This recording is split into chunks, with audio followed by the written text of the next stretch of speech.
हम मियां वाले एक बवाल के बीच गृह मंत्री अमित शाह चुनावी बिगुल फूंकने वाले हैं।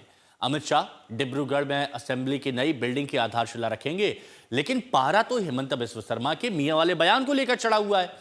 विपक्ष ने इस पर हमला बोला तो हिमंता से कांग्रेस सांसद गौरव गोगोई को पाकिस्तानी एजेंट बनाते हुए कोर्ट जाने की चुनौती दे डाली। रिक्शात उठिले 5 टका भाड़ा हले 4 टका दी দিব। কষ্ট খালেহে অসমৰ পৰা যাব। ৰাতিটো 9টাত গৈছিলে, মইতো কওঁ মিয়াক কষ্ট দিব ৰাতি 12টাতো যাওক কবাত যাব খুজিলে। এইবিলাক কোনো ইস্যু টিস্যু নহয়। হিমন্ত বিশ্ব শৰ্মা আৰু বিজেপিয়ে ডাইৰেক্ট মিয়াৰ এগেইনষ্টত আছে। আৰু এইবিলাক আমাক ইস্যু বুলি কৈ কি লাভ হ'ব? আমিতো কৈয়ে আছো, আমিতো লুকুৱা নাই, লুকাইছো নেকি? আগতে এইবিলাক মানে ভয় কৰিছিলে, অমুক এটা নটিচ গৈ গ'ল, অমুক হৈ গ'ল। এতিয়া ময়ে সবকে এনকাৰেজ কৰো যে কষ্ট দি থাকক। কষ্ট নিদিলে যোৱাকালি মই চাই আহিছো দুলিয়াজানো গৈ পালেগৈ। কালি মই চাই আহিছো দুলিয়াজানতো গৈ বহিলেগৈ, হয় নহয় বিমল? কালি কৈ আছিলে।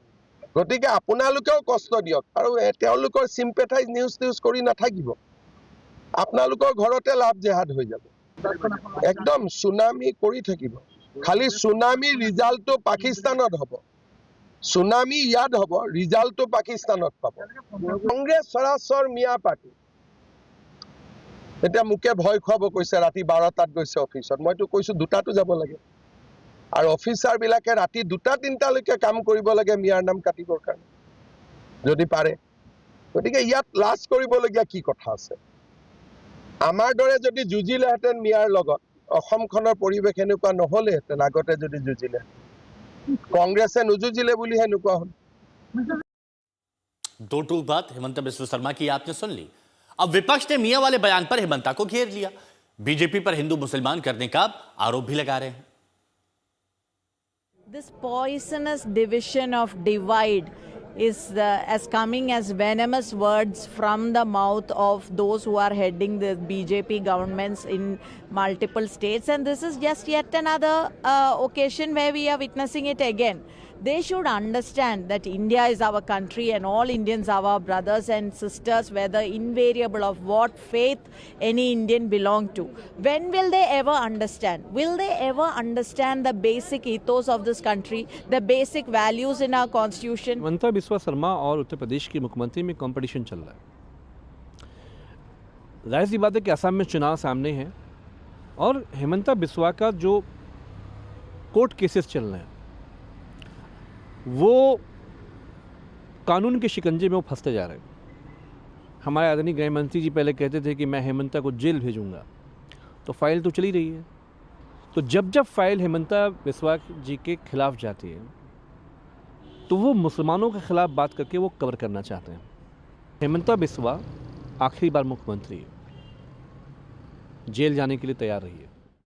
तो जब हिमंता बिस्वा शर्मा ने मियां वाला बयान दिया और कष्ट नीति की बात कही तो ये मामला दूर तक जाना भी था। मुस्लिम धर्मगुरु और मुस्लिम नेता ने भी हिमंता बिस्वा शर्मा को खरी खोटी सुनाई है। ये बड़े दुर्भाग्य की बात है। मैं उनको दोनों हाथ जोड़ के ये कहूंगा कि हेमंत बिस्वा शर्मा साहब, आप अपने ये वापस लीजिए, नहीं तो इस मर्तबा आसाम के मियाँ लोग आपकी नाव पलट देंगे। वो किसी से घबराते नहीं है, लेकिन बोलो मियाँ के बद्दुआ से डरो। आप भी एक जमाने में मियाँ के घर में खाए हुए हैं, हर किस्म का गोश्त आपने खाया मियाँ के घर में, आपको बड़ा मजा आता था। आज आप सत्ता के लिए मुसलमानों को गाली देते हो। किसी भी जाति का ऐसा अपमान मत करो। आपके गद्दी ज्यादा दिन के नहीं है। जब से मुख्यमंत्री बने हैं आसाम में, घुसपैठिए कहकर, बांग्लादेशी कह करके मुसलमानों को इताब का शिकार और मुसलमानों पर जुल्म और ज्यादती कर रहे हैं। अब इलेक्शन करीब हैं तो इलेक्शन की वजह से वो और ज्यादा उग्र हो गए हैं मुसलमानों के खिलाफ, और वो यहाँ तक कह रहे हैं कि अगर मुसलमानों की आबादी बढ़ती रही तो एक दिन आएगा कि ये बांग्लादेश का हिस्सा हो जाएगा। अब क्या, कितनी बेतुकी बातें कह रहे हैं। वो देश, एक प्रदेश के मुख्यमंत्री हैं, प्रदेश के मुख्यमंत्री होने के नाते उनको इस तरह की भाषा नहीं बोलना चाहिए। तापस सेन गुप्ता हमारे सहयोगी इस वक्त हमारे साथ में जुड़े हुए हैं। तापस, सीएम हिमंता का मियां वाला बयान और अमित शाह का चुनावी शंखनाद, किस तरह के समीकरण बन रहे हैं, क्या हो रहा है वहां? देखिए, एक बात तो साफ हो गया है कि ये मियां बंगाली का जो बयान हेमंत बिस्व शर्मा ने दिया है, इसके बाद एक नया विवाद असम में खड़ा हो गया है। और तब जबकि चुनाव अगले कुछ ही महीनों में होना है, उसके बाद इस तरह का बयान हेमंत बिस्व शर्मा को, इस बयान को लेकर जो विरोधी दल है वो एकजुट होकर पूरी तरीके से हमलावर है। हालांकि हेमंत बिस्व शर्मा ने साफ तौर पे कहा कि वो मियां मुसलमान का मतलब उन घुसपैठियों को कह रहे हैं जो बांग्लादेश से अवैध रूप से आकर असम के अलग अलग हिस्सों में बैठ गए हैं और धीरे धीरे डेमोग्राफी चेंज हुआ है। असम के मुख्यमंत्री ने यह क्लैरिफिकेशन देते हुए भी साफ कर दिया कि कोर्ट ने भी इससे पहले चिंता जाहिर की थी कि जिस तरीके से असम की डेमोग्राफी बदल रही है उससे काफी ज्यादा चिंता का विषय है। तो उसी बात को सामने रखते हुए हेमंत बिस्व शर्मा ने ये अपने इस बयान को सामने रखा था, उसकी क्लैरिफिकेशन भी की है। लेकिन दूसरे छोर पर अगर एआईडीयूएफ की बात की जाए या कांग्रेस की बात की जाए, जो विरोधी दल है वो तमाम एकजुट होकर पूरी तरीके से हमलावर है। मामला देखिए तूल पकड़ेगा, विपक्ष को मुद्दा मिला है तो विपक्ष इस मुद्दे पर घेराव जरूर करेगा। शुक्रिया थापा साहब का हमारे साथ जुड़ने के लिए।